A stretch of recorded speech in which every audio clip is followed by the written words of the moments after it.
Hey guys, welcome back to the channel. This is probably the worst video I've had to make or report on or whatever it is we do on this channel. Now, I've sat on this for 2 days. I went round and round on, did I want to report it? Did I want to talk about it? How to do it? What to share? Understand I have a rage in me that I can't even express. YouTube's now rolled out this jackwagon policy that I can't cuss. Understand that's a fight. We're going to struggle with that through this video. I'm about to show you some true monsters. And you're not hearing about this in the mainstream media because it doesn't fit their narrative. This is the kind of stuff that we need to be fighting against. This is the kind of stuff I tell you that you need to be preparing against. This is the underlying current that is destroying this society. What am I talking about? We're going to run over here to Twitter. This is not the Bee, like an offshoot of the Babylon Bee. If you guys have seen that, sort of a satire site. This gay activist couple allegedly raped the boys they adopted from a Christian special needs agency, pimped them out, and boasted about it on social media. Guys, I don't care who you are. I catch you hurting a child, it's going to be a whole different headline than you were arrested. This is not something to play around with. And then to couple it with these are special needs kids, already abandoned and jackwagoned into the system. And then you're going to go ahead and adopt them, repeatedly rape them, and then pimp them out to other guys. So if we follow the link here, it leads us over to more of Not the Bee. Same headline. This runs down. It has the highlights. I will put the link, lowlights, I guess we should call it. I will put the link in the description for this. Ultimately, it leads back to this town hall article. Tapes we investigated a suburban LGBTQ pedophile ring. Here's what we found. We are going to talk about this a little bit. It is quite alarming and disturbing. A months-long town hall investigation reveals disturbing new details about the affluent activist couple accused of sodomizing their young adopted sons, now 9 and 11, and distributing homemade child pornography of the sexual abuse. Half a year after the shocking new story made national news, Town Hall is the only outlet following on the criminal case. It's far, far worse than what was originally reported. Not only did the married men allegedly rape the two boys who were adopted through a Christian special needs adoption agency, they were pimping out the children to nearby pedophiles in the Atlanta area suburbs. Hold on, I need a minute. I'm sorry. I'm so angry. Here's a photo of the two perps. Here's the two children. Look how small these guys are. Special needs. I mean, as Town Hall reported in August, the suspects were darlings of the LGBTQ media. They were part of an anti-gay hate campaign promoting whatever that is, an Out magazine, which holds the nation's highest circulation among LGB whatever monthly publications, has repeatedly asked them if the website's Pride page can feature their photos taken at the Atlanta Pride Parade. The adopted father's 33-year-old government worker William Dale Zullock Jr. and 35-year-old banker Zachary Zach Jacob Zullock, who was previously accused of raping a child from Oxford, Georgia, have been indicted by a grand jury on charges of incest, aggravated sodomy, aggravated child molestation, felony sexual exploitation of children, and felony prostitution of a minor. They're both facing 9 life sentences. This should be the death penalty. You should be facing the death penalty. I'm looking at Georgia inmates to maybe rectify this situation for us, if you understand what I'm trying to hint at. According to a copy of the 17-count indictment, Town Hall has obtained the adoptive dads allegedly performed oral sex on both boys, forced the children to perform oral sex on them, and anally raped their sons. In at least one instance, the rape injured the older child, who turned 11 in mid-December. Court records indicate that the child abuse stretches back to as early as 2019 and intensified in 2021, March 2021, and December 2021. Guys, these kids were in 3rd and 4th grade. This article goes on to detail. I'll spare you some more of the details. They would make these kids stand in the corner for 8 hours at a time, multiple days in a row, only allowed to leave to eat and use the bathroom. It goes on to allege that the one guy would smack the child so hard that his face would bruise.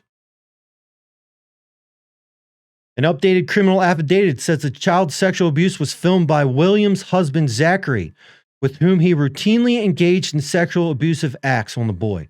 Zachary, the household's breadwinner, confessed to being the cameraman. Authorities allegedly found a folder on his cell phone labeled Us that contained the gentleman abusing the children. Guys, the article goes on to detail these two became co-conspirators. They were also recruited to come. 27-year-old Hunter Clay Lawless, 25-year-old Luis Armando Vicaro Sanchez. I don't know, I'm assuming I got it right. I don't care. He's a piece of trash. Into this pedophile ring. These guys would invite these guys to come over and abuse the children and engage in acts with them. They apparently recruited them through Snapchat and Grindr. I know we're focused on getting rid of TikTok. How about we get rid of these two other trash platforms, Snapchat and Grindr? Then we'll circle back around on TikTok. Clearly, there's plenty of abuse going on over here. This guy would go on to send messages to these clowns and say, I can't say the word because of YouTube, my son tonight. And allegedly messaged Lawless on Snapchat and then sent him pictures of himself sexually abusing the 11-year-old child. A list of state evidence includes 149 images, 2 flash drives, and cell phone data. Includes DNA evidence, bodily fluids. Apparently, after adopting these children, these men, through use of state funds, because the state gives you money when you adopt a child, they were able to go from a shack on the outside of town to this $900,000 custom-built house. They got it built in 2020 in under half a year. You guys remember what it was like in 2020 trying to get anything built? Oh my God. Like, how much money from these children did these guys get? Now, they go on to try to figure out where all the money was coming from. The one guy worked for the state. He was like a driver's ed tester. So he worked at the DMV and made sure that teenagers could pass their driving test. And the other guy was a bank teller, but he reported he made $7,500 a week. The police do not believe that. They're trying to track down where the funds and all came from. Later, it does hint that they got that money from the state for adopting the kids, which they said they didn't know about. Looks like a lot of that was being pumped into their lifestyle. There's some other alleged shenanigans you could assume. Maybe some video files that were being sold. I don't know. We don't have any evidence of that, but it wouldn't be a far stretch to make the jump. The article goes on to talk about how they get caught in the middle of the night. The police raid. The two gentlemen go on to complain that the police were a bit rough with them. I'll be honest, in my heart, I wish the police were a little rougher with them. This comes down. There's another section I want to read for you where it goes on to talk about, and you get a real sense of what really mattered to these guys. It was not the children. It's this highlighted section I want to read to you. It really gives you a mindset of where these two were. Beyond the child sexual abuse, as punishment, during after-school hours, the Zolik boys were forced to stand in a corner for 8 hours straight over back-to-back days, only being allowed to move to either eat or use the bathroom. William was also witnessed slapping their younger son hard in the face. They were just abused every possible way, the relative told Town Hall. The relative asked Zachary if he was worried about the two boys and wondering where his sons are. He replied, I mean, yeah, but definitely I can't talk about that. But, yeah. And then I'm concerned about the house and everything because, nothing's being paid. Obviously, because I'm here, the longer things go on, the worse all that gets, Zachary responded. The sooner we get out, the sooner I can manage our finances because things are going to start piling up, Zachary emphasized. William is concerned as well about bills and monthly expenses. We do have subscription stuff that needs canceled, Disney Plus, Amazon Video. All that needs to be canceled because it's auto hitting our credit card, William stressed. You're in prison for abusing your children. You aren't worried about your children. You're worried about Disney Plus and Amazon subscriptions? I'm fighting some expletives right now. I'm not gonna lie. Like I hate people. I hate people. That's just where I'm at. I hate people. I can't anymore. Like, if I find out you're a pedophile, this headline is a completely different read. I'm not gonna lie. I'm not even sad about it. Like, I'm looking at you guys. Like, there's a Christian organization that thrusts these kids into these monsters. So don't give me any of that nonsense. Then you've got these monsters. Then you've got the people on Snapchat and Grindr who aren't standing up. Guys, your LGBT whatever community is just been infiltrated by pedophiles. I'm looking to you guys to fix this stuff. I'm looking for you guys to out these guys. Like, man, stand up and talk about it. This silent majority garbage is just garbage.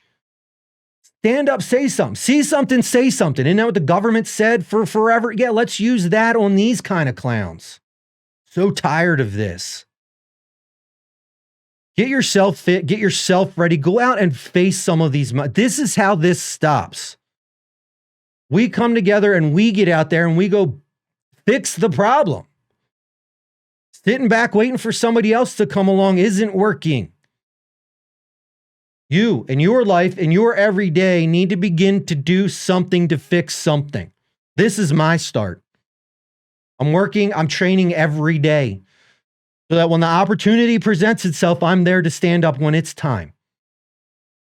But I'm past my breaking point. Like, I'm at the point now. Like, it's go time. No more wait, no more hope, no more. It's time to fix it. Put on your big boy pants and get out there and fix some stuff. Because this world isn't working for me. And if you know me and you meet me, you know that I don't put up with this nonsense at all. I'm angry. I'm really, really angry. And I've sat on this one for 2 days and I'm still mad, and I'm getting madder every day. These kids didn't deserve this. But it takes good people to get out there and stop these monsters. We've all hoped and we've all prayed and we've all sat on it long enough. Now is the time for action. It's not the time to sit back and hope. On that note, I'm going to train.